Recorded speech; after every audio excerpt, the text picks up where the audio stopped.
Indubitably. Indubitably. Okay, say it again. Say it again. A dead end. An appropriate name for the state of animation and LGBT content on Netflix. So yeah, people have been asking me what I think about this series, and after watching the first and maybe only season, I have to say I really did enjoy it. It's not perfect, but it's really engaging, mostly with like character. If I had to be brutally honest, like nothing quite tops the opening.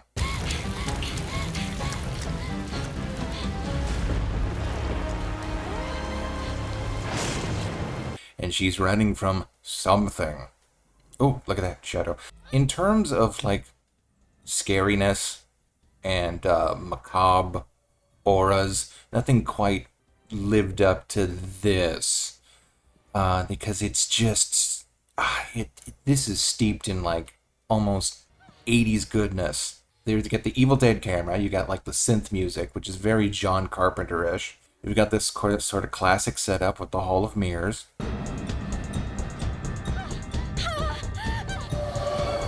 Like the art design wasn't. It didn't.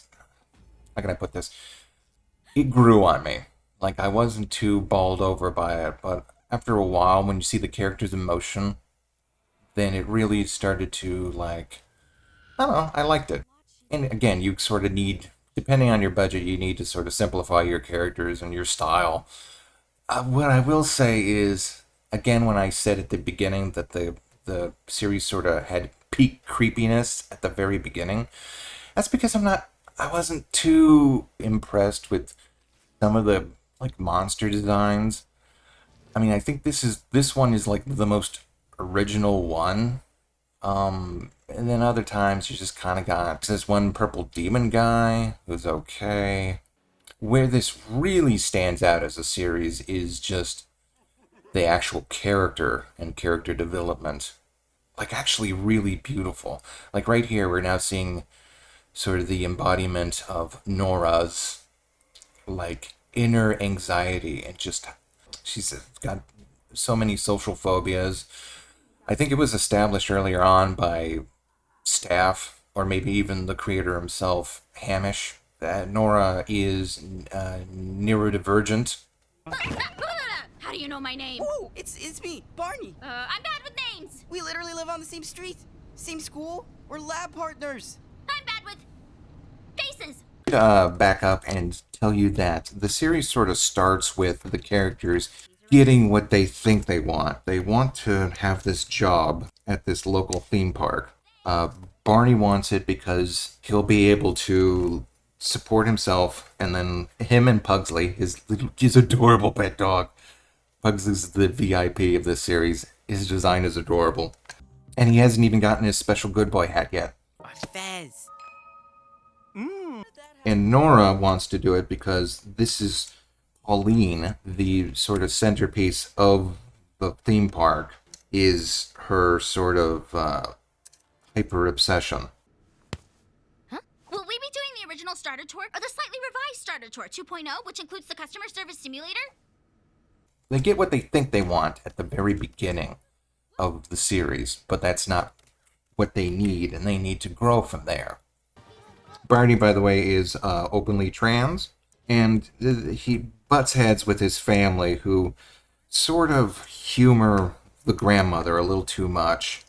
Did you tell her Barney would be there? Oh, come on, sweetie. There's a lot she doesn't understand. She's not the only one. Barney feels that they don't step up towards understanding and defending his life choices. So he thinks once he's out on his own that'll solve all his problems, but then he turns out that yes, he does miss his family. Bad Pugsley. Me bad? You abandoned me. Bad Barney. Bad Pugsley. Bad Barney. Bad Pugsley. Bad Barney. No, Bad Pugsley. Bad Barney. Bad Pugsley. Also, one weakness I would have to say about this, there doesn't seem to be a lot of cohesion between the setting, the story. For example, these guys are now trying to summon a demon lord. and then the Demon Lord sort of disappears, then comes back, and then becomes a huge part of the season finale. But that's sort of incidental. Despite your valiant efforts to rid me of my demonic curse, it appears I still have the ability to talk to people if I... How did you get here before me? What I don't get is why there are a bunch of like cartoon mascots in a theme park centered around a personality. Like, did Pauline do a lot of voiceover work at some point? Sometimes there's just like not a lot of cohesion between the park, Pauline, and the macabre nature of everything. The thing I don't get is that they are living in an attraction. They're living in basically the haunted house of the amusement park. But this ride never seems to be open.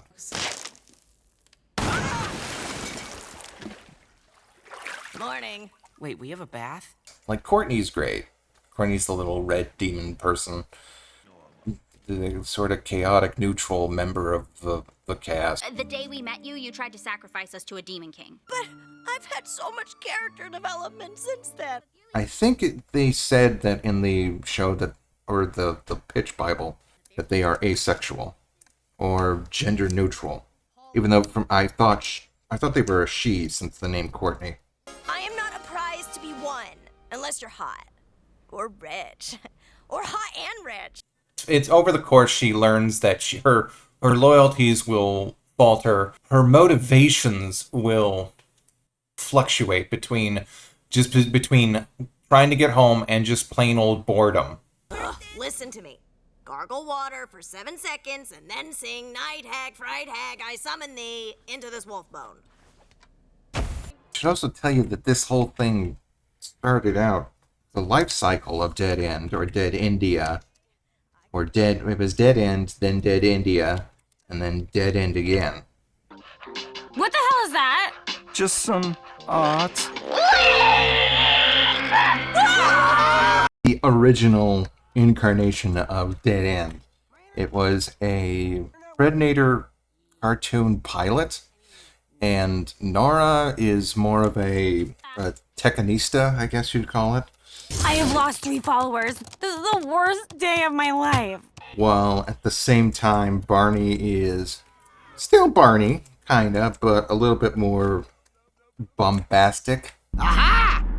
There you are, you boxy bastard! And then I'm unsure about Pugsley's origins. He's got his little good boy hat, and he can talk at this point already.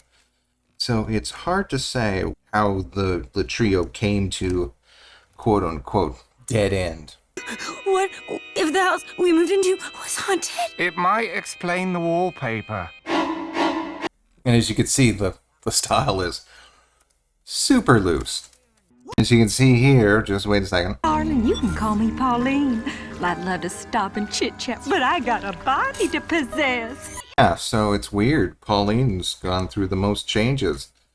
Then at this point, after this, I think it was a webcomic. It was called Dead India. Not Dead India, just Dead India. I haven't checked it out. I've checked out some of the art, and it looks amazing. I can only tell you that the difference that I know of is that the art style is like really loose, sort of like in this, except way more, I would call this like high school scrapbook aesthetic. It's a weirdly loose illustrative style. It reminds me a lot of how Hilda started out, or the design difference between Hilda the animated series and then Hilda the comic books. Have a looser, more expressive design, more noodle-limbed. When you need to adapt that into an animated series, it helps to make it like a rig puppet design, so that way you can just work with more flow. We solved the mystery of Dead End! So here's where I do a big old info dump that contains tons of spoilers. Basically, Pauline is a star of stage, screen, and song. As she was getting older, came up with this scheme to jump into other people's bodies. Not bad. Shame about the teeth.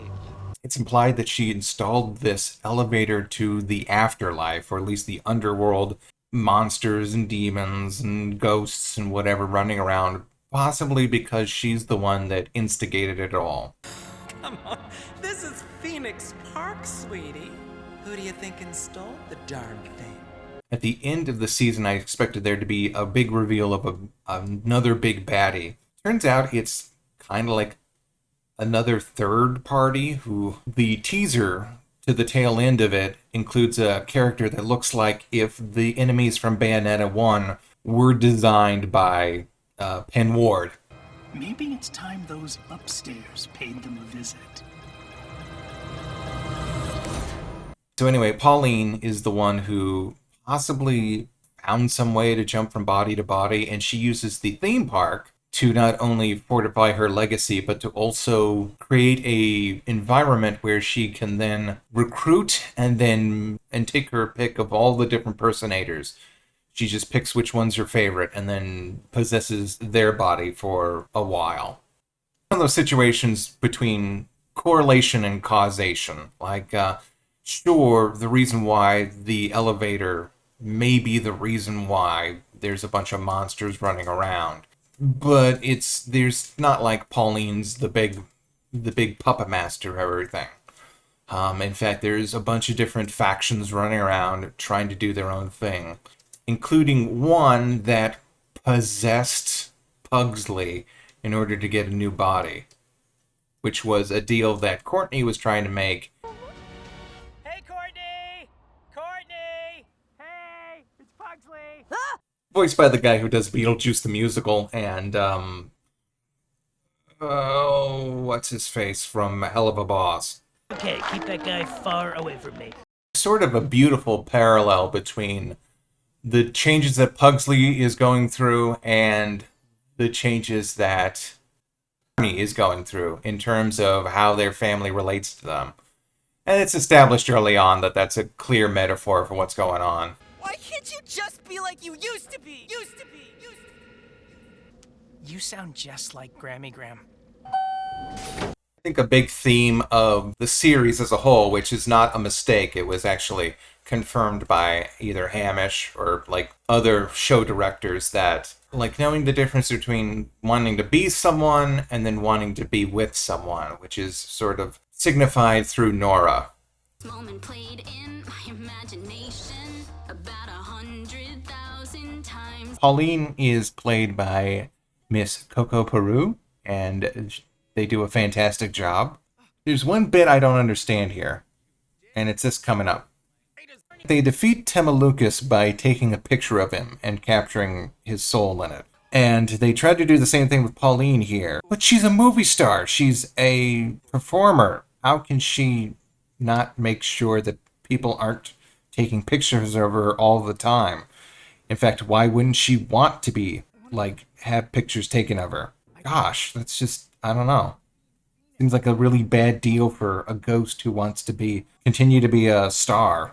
This park is my legacy, and I'd rather not have hundreds of people dying in it. I'm not having a repeat of Phoenix Park's Europe. The real strength of this series is just the characters and their growth and seeing how they interact. Yeah, and I imagine I'm going to check out the original comic. They probably go way further on, past the first season story. So, yeah, I would have to say check those out, because I'm not sure if this is getting another season.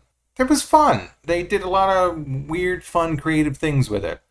In terms of, like, again, characters. That was the strong sticking point. So, what's gonna happen? Oh, Deathslide. I don't know her actual name. Nora calls everybody by where they work in the park. And Deathslide is adorable. You call me Deathslide?